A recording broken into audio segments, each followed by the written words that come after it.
is up, everybody? Welcome to another edition of Drive for Show, DFS for Dough here on RotoGrinders with you on a Tuesday night. That means breaking down some golf here for you on a time of the year where golf maybe takes a little bit more of a center stage on the sports calendar. We've got the All-Star break coming up in NBA starting this weekend. NHL is on a long break for the Four Nations Classic face-off thing that they've got going on, and football season just ended, so it's pretty much golf and college hoops this time of year. So tends to be bigger prize pools and maybe a few more inexperienced DFS players with their football dollars in the golf streets, and we'll hope to take that to our advantage here over the next few weeks. But to break it down, as usual, you've got myself, Justin Van Zuiden, and Mr. Notorious, Derek Farnsworth. Noto, how's it going? Yeah, it's going good. Not going to lie, a little bit of an underwhelming weekend. Super Bowl was a bust.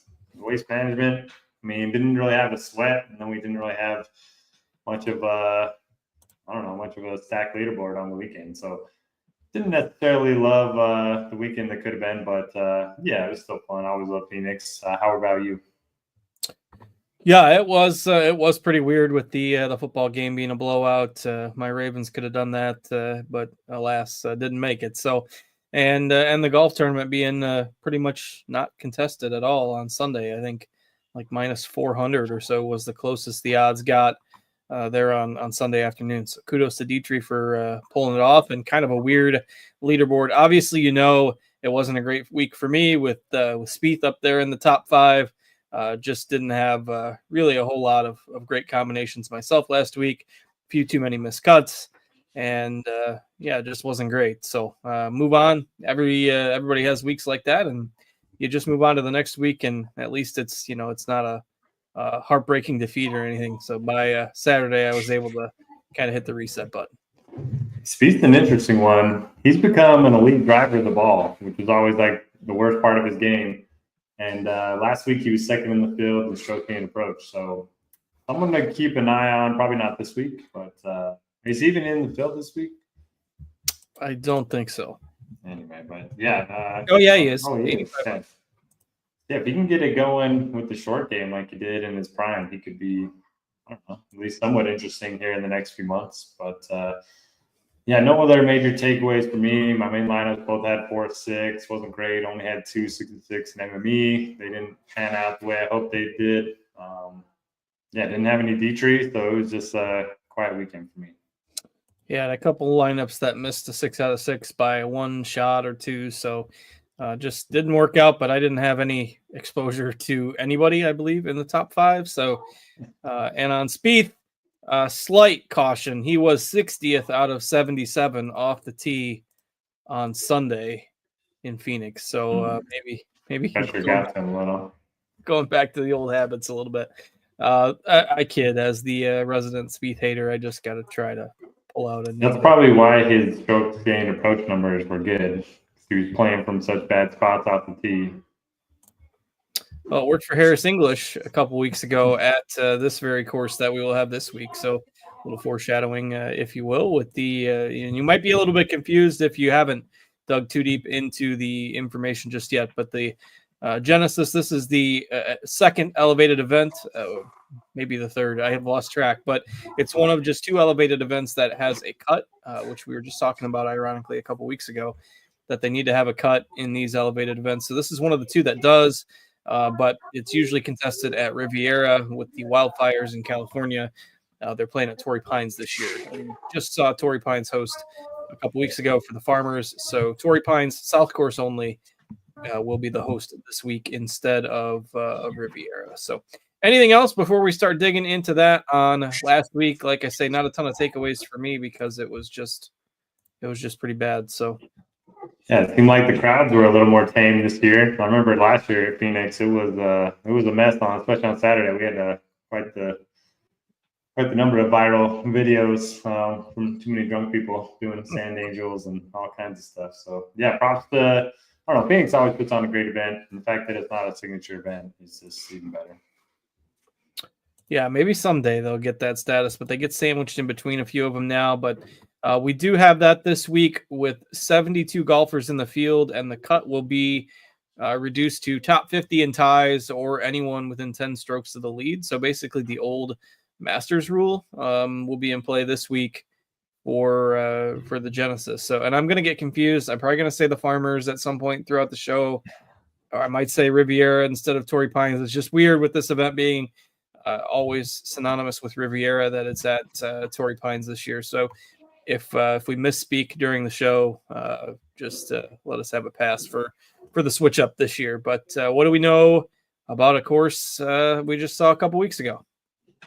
So yeah, it's kind of nice. I mean, I am going to miss Riv, one of my favorite courses, but I'm not going to miss number 10, that hole. Just, my golfers do not like it. It seems like most of the field doesn't like that hole. But yeah, so Torrey Pines, like you mentioned, we just saw it a few weeks ago, par 72, almost 7,800 yards. Just extremely difficult. You know, the fairways are narrow, the greens are small, the rough is thick. And it could play a little bit differently this time around. So we're supposed to have some rain on Wednesday, and then we're supposed to have like a ton of rain on Thursday. There's a flood watch, and it's supposed to be pretty cold too, like 55 degrees I was just seeing in the Discord. So if that's the case, it's going to play even longer. Probably the rough's going to be even thicker, tougher to play out of. The greens will be softer, but I still think it's going to play really difficult. And it's worth noting that like Harris English won at 8 under par, and that's with one of the rounds being at the North Course. We're only going to see, or we're not going to see the North Course at all this week. We're going to just have 4 rounds at the South. So I think it's going to play tough. Bombers have had a ton of success here over the years. Good long iron players, good scramblers, guys that play well just on major like courses. I think are a good bet this week. Yeah, good point about the score there a couple weeks ago, and that was with, I believe, 2 of the rounds had pretty high wins. Now you throw the rain in the mix, no usage of the North Course, and a couple rounds with heavy winds again expected. I mean, we've seen this over the years numerous times when it gets rainy and windy and just gross. It can play to a 2-3 stroke over par average. When the weather really kicks in. So should be fun to see a pretty strong field get to tackle the South Course for 4 rounds. And we'll see where it leads with the new course hosting this event this year, but certainly not a course that we aren't accustomed to seeing. So if you're looking at course history, just look at Torrey Pines. I know in his first look article on RotoGrinders, which is free to check out, you can see that Noto has put the course history on there, and it is for Torrey Pines for the last 4 or 5 years. So just make sure you're not looking at the Riviera course history. Anything else before we dig in? I'm with you. Again, same skill set we talked about a few weeks ago with the Bombers, Scramblers, etc. this week. No, I think that's it for me. Shout out to Don Easy, Alex in the chat. If anybody has any questions throughout the show, just throw them in there. We'll get to them. All right, let's go ahead and start breaking it down here. We've got, once again, Scotty Scheffler at the top, who must have something wrong with him because he's come back and he's played 2 events and he hasn't won yet. So not sure what that means, but all kidding aside, he's still finished 9th and 25th in the 2 starts since he returned. But we've got him at 50% projected ownership right now this week, which is wild. I know it's a smaller field, but 50% projected ownership at 12,300 on DraftKings. All right, the last few weeks you've kind of and we were both on the same page last week of play him. What are we doing with Scheffler this week when you consider the price and possibly 50% ownership, which is probably like 60% on FanDuel? Yeah, kind of crazy. I think I'm playing him again. I don't understand the odds. So he was plus 275 to win last week in a full field, and now he's like plus 425 to win in a limited field on a course that demands even more tee to green play. Yeah, but it's a stronger group behind him. Stronger, yeah. I guess we got Rory and Morikawa. I don't know. He's been so good in these signature events, especially last year. And he's number 1 in long and difficult courses, number 1 in California courses, number 1 in very strong fields, number 1 in my stat model. It's just hard for me to get away from him. And he was in the top 5 until he got to the back 9 on Sunday, and he just imploded. I'm not sure what exactly happened. I had him on my showdown team, and then I looked up. All of a sudden, he was finished over par. So I wouldn't put too much stock into one bad 9-hole stretch. He's my favorite play up here, but certainly don't mind going the balanced route if you don't like any of the values this week. Yeah, 50. I just can't get over the 50%. I'm changing my tune this week. I was on him last week. This is probably where it bites me and he wins, but the price difference is so much with the next guys. Like, I'm not saying all out fade him. I think I put in my content that I might go 25%, so like half the field, so that I'm not completely dead if he dominates. But I'll be underweight for sure this week, and that's partially because I think you can make a case for all of the next three guys. Obviously, Rory coming off a win on a week where nobody expected him to win a few weeks back when he had no course history or no strong course history anyway. And then you've got Thomas, who looks, by all accounts, to be back to his top form. The driver's been a little bit iffy over the last 4 or 6 events, but the iron play is back. The long iron play has been good, and that's a good skill set to have in your favor at Torrey Pines. And then, of course, Morikawa, who leads the tour in tee to green so far this year. So I think you can make a case for any of those next 3 guys. And because Scheffler is going to be so popular, you're getting Morikawa, Thomas, and Rory probably in the teens for ownership percentage instead of in the 20s. So I will probably be most overweight on Thomas and Morikawa because I feel like I can do something with the $800 or $900 down from Rory. And I think that salary does matter this week. So give me Thomas, give me Morikawa at the top, slightly underweight Scheffler, though. I mean, obviously it's not that I don't like him, just taking the ownership and the other plays into account. So. Yeah, I do like the Thomas call. You think about a guy that plays well in windy, cold conditions. I mean, we saw that great round he had at the Players. We saw he won the PGA Championship that one year where it was really bad weather. So I like the Thomas call a lot. He's been playing much better of late. He's added some speed to the driver. Like Morikawa, I just do worry a little bit about his lack of distance off the tee at this course. But, yeah, I mean, certainly no issue with him. And then Rory, $1,400 discount to Scheffler is interesting. So I don't have any strong takes. I do like Scheffler, my favorite guy up here. One other note on Sheff, he's gained strokes putting in 15 of his last 19 events. Crazy, right? Yeah, I mean, we wouldn't have expected that a year and a half, 2 years ago when that was the one logical reason to not play him. Like everything else is great, but he can't putt. Well, that weakness is gone.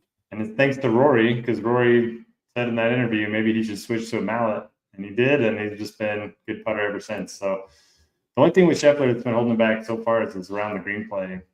He's lost in 3 straight, which is usually very unlike Scheffler. So I'm hoping that can turn around this week. All right. So again, kind of got to decide what you want to do with Scheffler as a tactic for handling the rest of that 10K plus range. I've obviously mentioned I'll be overweight on Morikawa and Thomas, but all strong players, as is the 9K range. That's the reason it's an elevated event with a big purse. And, you got Oberg, Matsuyama, Cantlay, M, Fleetwood, Pendrith in here, and these guys have been at or near the top of the pricing scales other weeks. Obviously a range that you're probably going to be underweight on if you have a ton of Scheffler or if you have a ton of Thomas or Morikawa.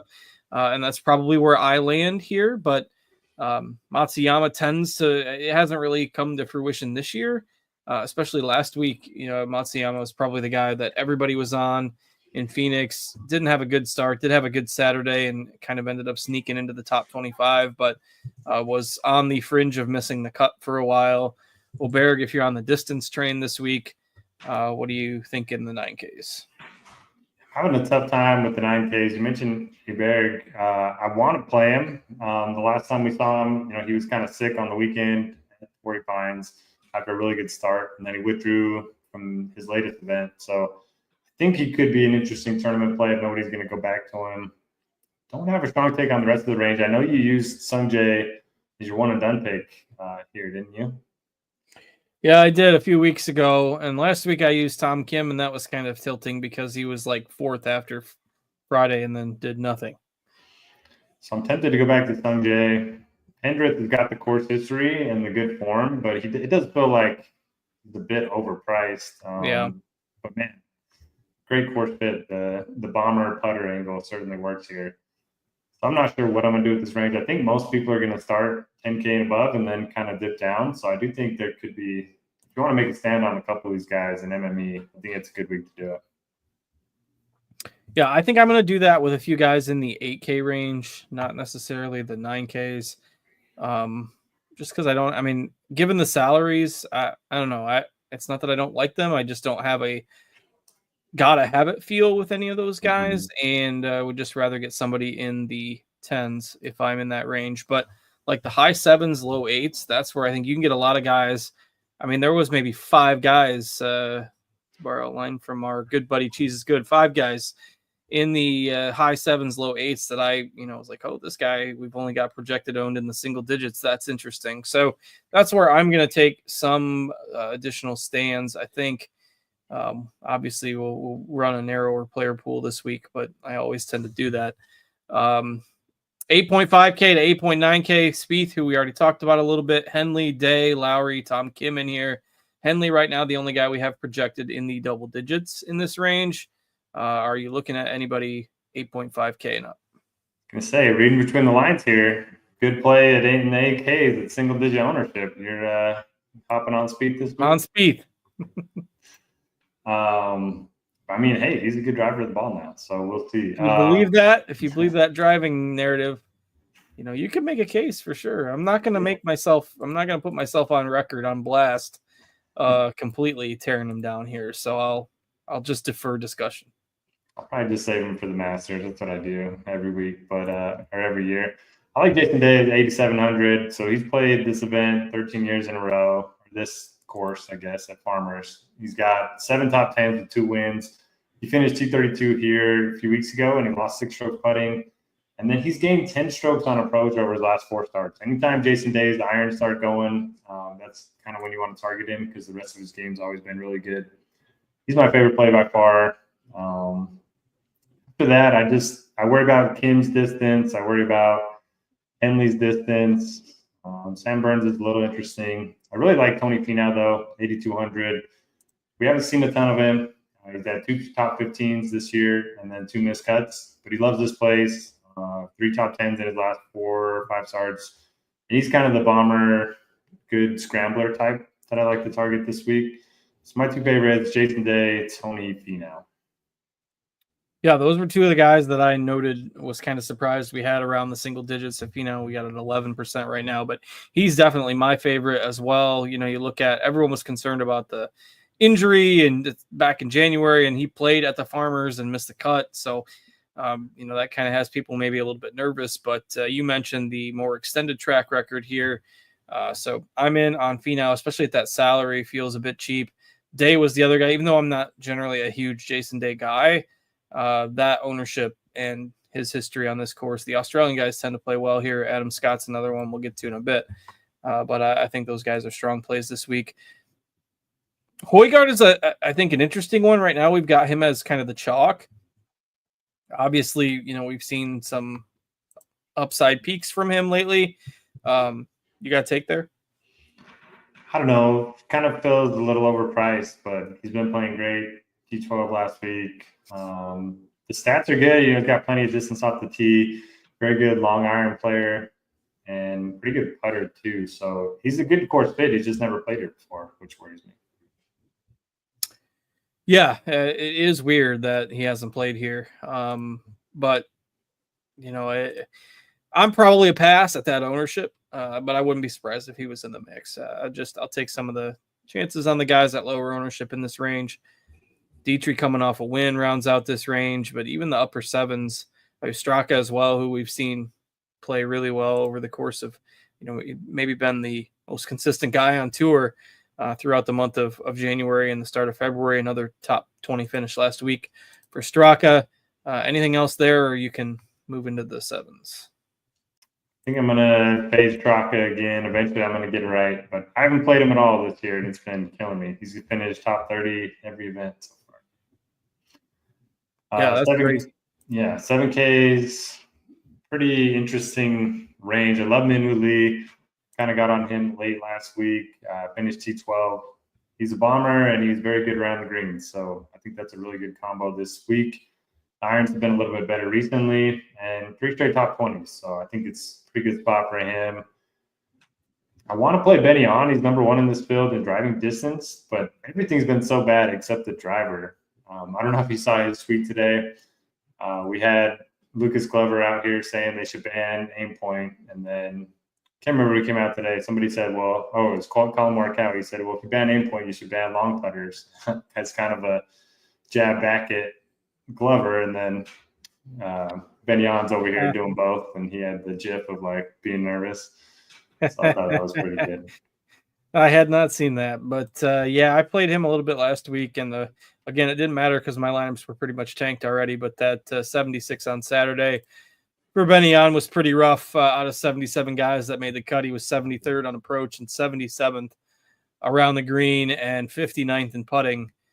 So on Saturday's round, Benny Jan 8th in the field off the tee, gained a stroke and a half off the tee, and shot a 76. That's tough to do. But he did it. So 8th in the field off the tee and shot a 76 on Saturday. Look at his game log. Every event like that, he's bombing it and then doing nothing with it. So I don't know. I'm a little worried about that. I like Adam Scott, 7,500. Plays classical course as well. Plays well in California. Last 2 times he's played here, he's been 10th and 2nd, and he's just consistent. And I think he can give you top 10, top 20, maybe 7,500. Yeah, he's got a pretty long track record of success around this area too. I mentioned, Day Scott playing well here. Zalatoris is another guy I don't mind playing. A tough course kind of masks the putting weakness a little bit. He was another guy when I saw 5%. I was like, okay.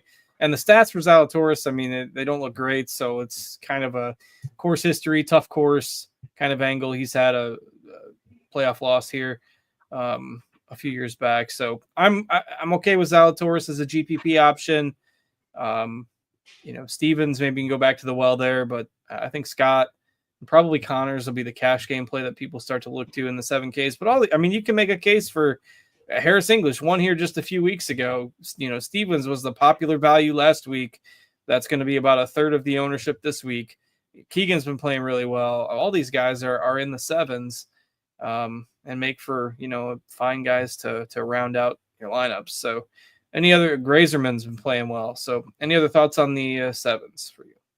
Yeah, I'll go back to Stevens. Bet him here a few weeks ago, finished 2nd. Just needed one more English bogey to get the playoff, but didn't get it.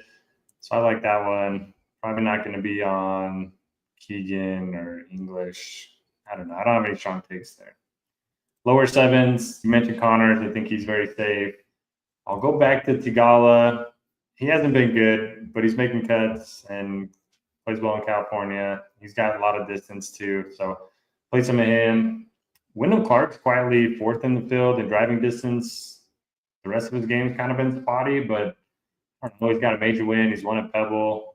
He won at Quail Hollow too, so he's an interesting guy at 7,300. He's typically in the 8 and 9Ks. So kind of a little bit of a discount there. And then I don't love anyone else really down here. What about you? Yeah, it's a tough range. And with like 20 guys getting cut this week, you don't want to hit the value that just doesn't do anything. Berger's probably my favorite, coming off a runner-up finish. I've been a fan of him for a while. The consistency started to come back maybe a little bit. If you look at last 24 rounds, he leads this field off the tee. So Berger at 5% in the 6Ks, I'll give a peek to. And the other guy who hasn't been playing too bad on occasion, you got to worry about the putter at times and the blow up round. But I think Gary Woodland can be worth a look in GPPs too. So those are a couple of my dark horses this week. Berger, Woodland. You could maybe throw a Jaeger into that mix as well in the 6s. So I don't mind. I mean, especially if you're building some Scheffler lineups. I don't know. I think I like the 6K darts a little bit more than you this week. Is this the event that Woodland withdrew from a few weeks ago after lock? I can't remember. They all run together. So I remember somebody in Discord talked me into playing him, so I put him in my MME player pool and then woke up and he was just withdrew after lock. So that was kind of. But yeah, I like Berger. I like Woodland. Cam Davis. Yes, it was. Is a little interesting. He's got a couple top 20s in a row. If you're going to the very bottom, I don't mind Kevin Yu. He's one of the longer hitters in the field. His irons have been much better recently. He's gained, I think, 7.5 strokes in his last 3 starts. And Justin Rose kind of plays these classical courses well. If you want to go back to him, he finished 3rd at Pebble a few weeks ago. Patrick Rogers, a California guy. So I do think there are some viable plays in here, but you do get 4 rounds of very difficult golf. So, 6 of 6 this week isn't going to mean all that much, especially if you got a couple of bad guys in the low 6s. Yeah, this was the event that that Zalatoris withdrew from as well, like 30 minutes before lock. So I mentioned I like Zalatoris this week. Mentioned I kind of like Woodland as a punt. So maybe put them together. Certainly they're not going to withdraw again. Lots more dollars at stake this week. But yeah, I don't mind putting some of those 6K guys in as punts. So all right. If you are potentially interested, let's try to hop in a snake draft. It's a smaller field this week. Didn't take us too long to get through it. So it would be nice if we could fill a snake draft. Well, we have been able to, I think, the last couple of weeks. So Noto was the second place casher last week. Another middling performance from my squad. So we'll try to make that happen this week. All right, $5 6-man snake draft. Let's peek. There's a 1 out of 6, and I'll join that up. We'll see if we can get 6 people joined. So I am entry number 2 on the snake draft, and I will throw that link into the chat. 6-man snake draft, $5 on DraftKings. 2 out of 6 in there right now. 3 out of 6 once Noto gets in there. 4 out of 6. Okay, Alex Hahn's in the chat. He's in. Hop in there. If you're not interested in hanging out for the snake draft, you can exit at any time. But before you do, be sure to hit that thumbs up button, at least on the YouTube stream. We like that. Appreciate that. And you can subscribe to the channel, get notifications anytime we go live every Tuesday evening around the same time here for the golf show. So, and we are full already.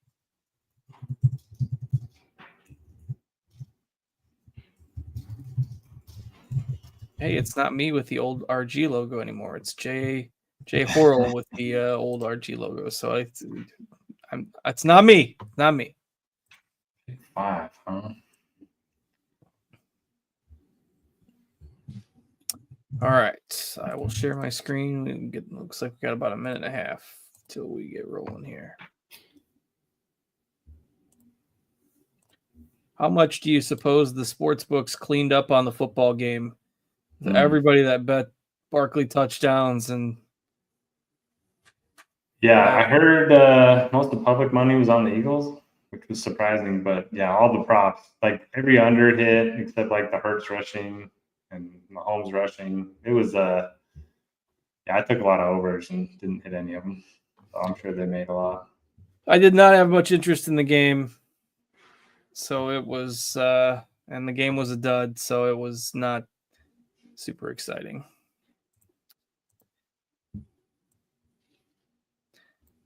Alvin says PA doesn't have the snake draft, so some states must not be allowed to do the snake draft for DFS, which is weird. I didn't know that.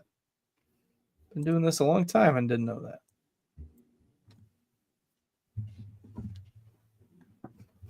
Trying to build a balanced lineup to see how it looks. I feel like the 6Ks, if you play someone there, there's a chance they go like plus 18,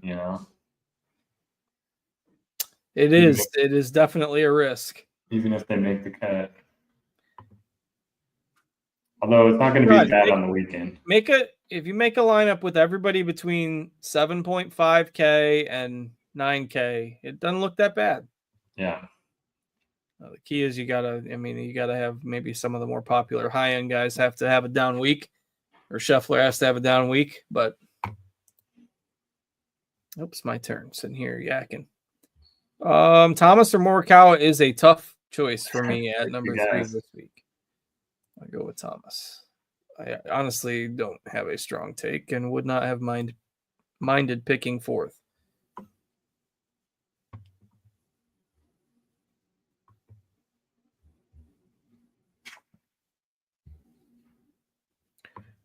We've got Bundler 77 and Jay Horrell 777. The sevens are lucky tonight. Some JM's gonna win. Number 7 in ADP.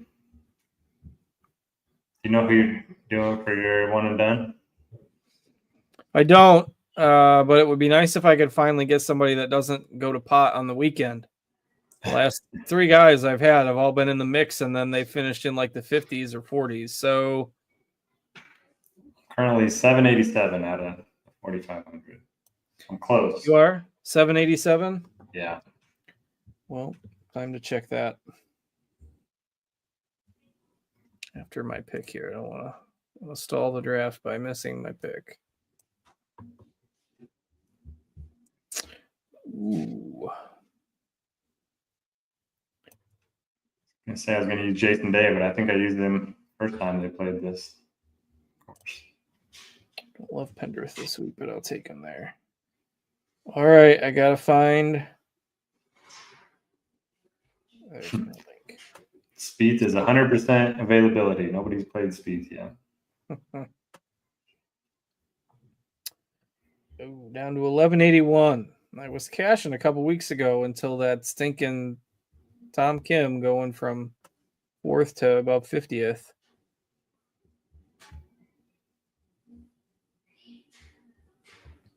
It's my pick again. Here I am scrolling through one and dones. So no, I don't. I'm afraid that I'm gonna be like wanting to keep Scheffler in the holster like all season, and then it's gonna get to like the end of the year, and I'm still gonna have him, and he's gonna get hurt or something. Yeah, because remember you got the live guys for the majors, so you could play Rahm, get the Masters or Brooks or DJ. Not that you're playing DJ, but Cam Smith at the Open or something. I'm also gonna tilt if I use Scheffler on a week that he doesn't play well. So. Mm-hmm.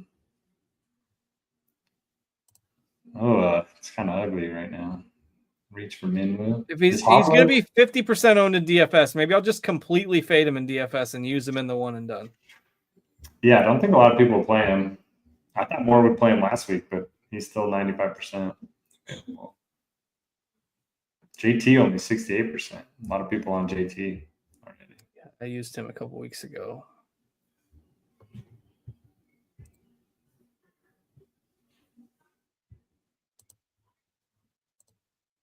Oh, Alvin took back his comment about PA not having the snake draft. It was user error. He just couldn't find it. Mm. It's okay. Happens to the best. No judgment here. Oh, and as I'm on the clock. Yeah, is Victor Hovland ever going to be good again? Well, I don't know. I think he's got to get his head straight. Seems like he's kind of all over the place. Yeah, he's saying all the right things now, at least.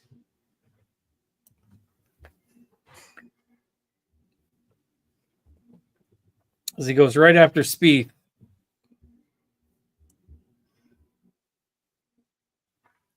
I'll be shocked if Spieth plays well this week.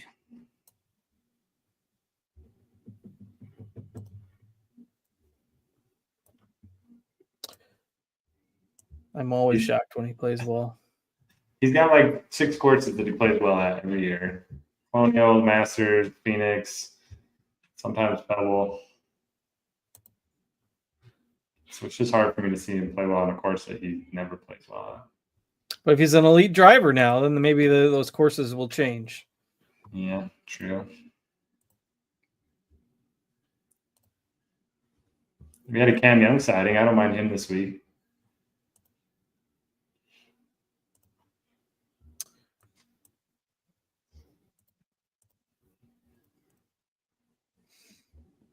That was after a 74 in the first round also. So he was like 4 or 5 shots off the cut line there at one point. All right. Kind of surprised Connor. Tom Kim's still on the board with an ADP of 13. Mm. I know you're not high on him this week, but he's going to have like 230 yards into the par 4, so he's going to be rough.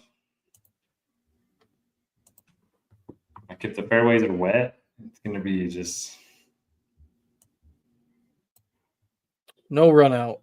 Bomber Central. I'm sticking Gary Woodland for my last pick. There you go. There you go. We're sticking to the plan. That is Thomas, Pendrith, Finau, Zalatoris, Bobby Mack, Connors, and Woodland. For me, Matsuyama, M, Minwoo Lee, Adam Scott, Sam Stevens, Cam Young, and Cam Davis. For Noto and Justin Rose, it looks like, is the last pick of the draft. So, all right, that is going to do it for us here on this Tuesday night. This time of year always gets pretty fun on the golf calendar. As we mentioned at the top of the show, it's not a whole lot of other sports going on this weekend, especially with the basketball all-star break coming up. So the golf contests tend to be a little bit bigger.